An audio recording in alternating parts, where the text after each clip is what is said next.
Salam sehat untuk kita semuanya. Kita bersyukur kesempatan pada pagi hari ini masih diberikan kekuatan oleh Tuhan, dan kita bersyukur menikmati hari yang indah bersama dengan Tuhan. Mari saudara kasih Tuhan Yesus, kita bertemu kembali pada kesempatan kali ini dalam Jelajah Alkitab Perjanjian Baru.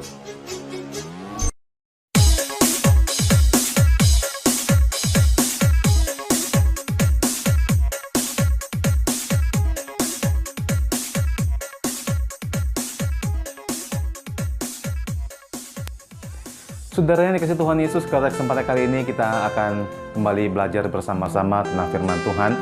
Kita akan kembali bersama-sama memahami firman Tuhan yang menjadikan kekuatan kita sebagai orang-orang percaya di dalam kehidupan orang Kristen. Pada kesempatan kali ini kita akan masuk dalam Jelajah Alkitab pada seri yang ke-334. Firman Tuhan pada kesempatan kali ini masih di Injil Yohanes. Injil Yohanes pasalnya yang ke-7, ayatnya yang ke-36 sampai yang ke-44. Kita akan melihat firman Tuhan ini secara bersama-sama.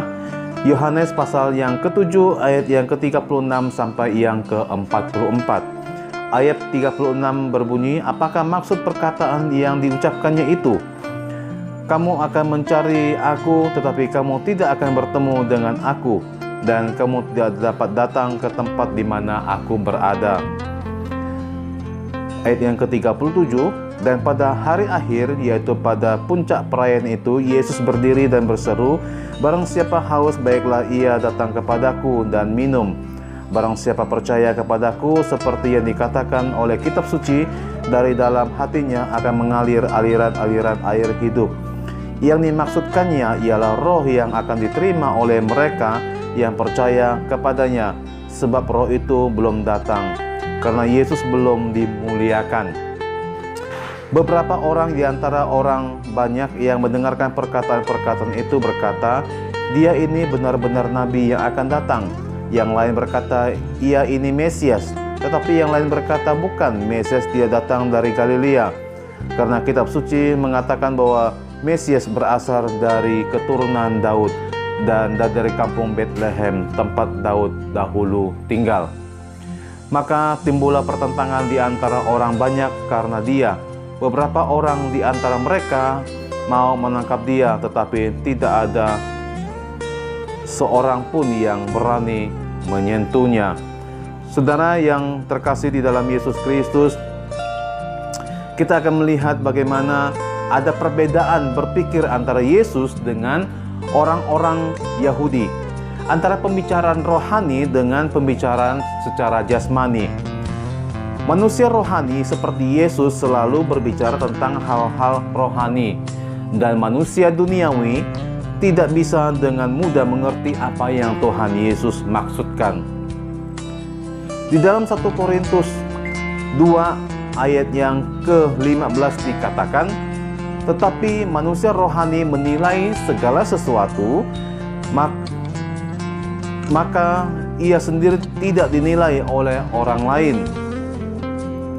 Manusia duniawi tidak mempunyai kemampuan untuk menilai manusia rohani. Seharusnya manusia duniawi mengarahkan pikiran untuk kebenaran. Manusia duniawi sehingga mereka bisa menjadi bagian dari manusia rohani. Mereka harus bisa mengendalikan diri, sehingga yang dilakukan adalah untuk mengejar kebenaran. Dengan demikian, Tuhan akan menuntun mereka kepada kebenaran itu sendiri. Pada hari akhir, pada puncak perayaan Pondok Daun, Tuhan Yesus berdiri dan berseru supaya siapapun yang haus supaya datang kepadanya dan minum. Ini adalah panggilan dari Tuhan kepada semua orang yang berada di sana untuk datang kepada Tuhan Yesus. Dikatakan bahwa barang siapa percaya kepada Tuhan, maka dari dalam hatinya akan mengalir aliran air hidup. Mungkin pada waktu itu mereka belum bisa mengerti dengan baik tentang perkataan tersebut. Tetapi hari ini terutama bagi orang-orang yang sudah percaya kepada Tuhan Yesus, yang sudah bertobat dan menerima Yesus sebagai Tuhan dan Juru Selamat mereka secara pribadi, perkataan ini adalah perkataan kebenaran. Setelah Roh Kudus turun ke dunia, setiap orang yang percaya kepada Yesus Kristus akan menerima Roh Kudus di dalam hidupnya. Ketika dia menyatakan diri percaya kepada Yesus dan menerima Tuhan Yesus sebagai Tuhan dan Juru Selamatnya secara pribadi. Setelah Roh Kudus turun pada hari Pentakosta, pembaptisan Roh Kudus pertama kali terjadi di Yerusalem. Setelah peristiwa itu, tidak ada orang Yerusalem yang percaya kepada Yesus Kristus. Maka Roh Kudus akan memeteraikan mereka. Roh Kudus akan tetap tinggal dalam hati mereka, tidak keluar masuk, atau Roh Kudus dicurahkan secara berulang-ulang. Roh Kudus dicurahkan satu kali di Yerusalem, satu kali di Samaria, satu kali di Kaisaria atau ibu kota Yudea, dan satu kali di Efesus di luar wilayah Yahudi. Hal ini sesuai dengan tahapan yang Tuhan Yesus sebutkan, yaitu menjadi saksi mulai dari Yerusalem, Yudea, Samaria, sampai ke ujung bumi. Siapapun percaya dan datang kepada Yesus Kristus, maka dari dalam hatinya akan mengalir aliran-aliran air hidup. Pada saat itu terjadi kekacauan karena pertentangan terhadap diri Yesus itu sendiri. Di antara orang yang mendengar perkataan Yesus Kristus, ada yang berkata bahwa Yesus adalah nabi yang dinubuatkan yang akan datang. Yang lain berkata bahwa dia adalah Mesias. Yang lain lagi tidak setuju bahwa dia adalah Mesias karena Mesias tidak pernah datang dari Galilea.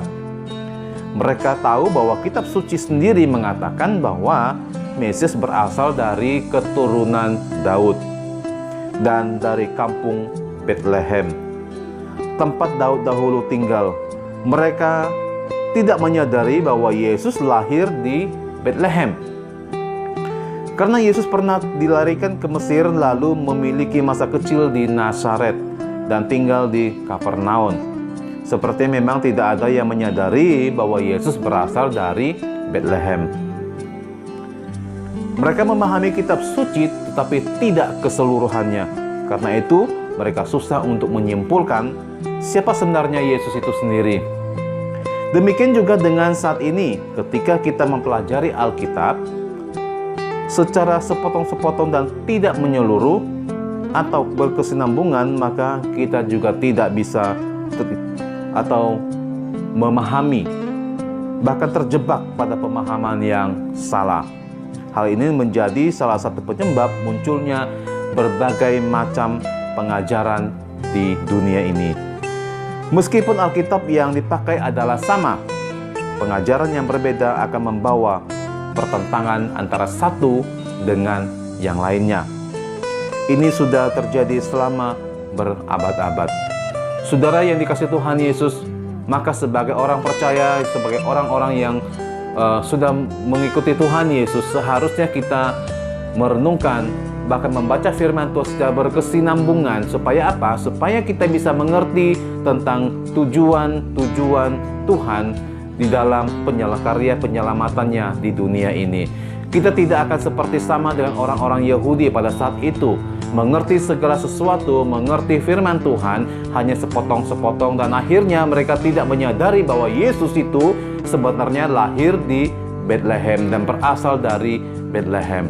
Nah, karena tidak memahami dan tidak mengerti tentang firman Tuhan dan mereka mengetahui secara potong-potong, makanya mereka tidak tahu bahwa Yesus itu lahir dari Bethlehem, dan mereka hanya tahu bahwa Yesus berasal dari Galilea. Saudara yang dikasihi Tuhan Yesus, dan biarlah firman Tuhan dan juga jelajah Alkitab pada kesempatan kali ini membawa kita semakin bijaksana, semakin mempunyai hati yang ingin memahami dan juga menggali firman Tuhan lebih dalam lagi. Tuhan Yesus memberkati. Kita akan bertemu kembali pada seri-seri berikutnya. Maranatha.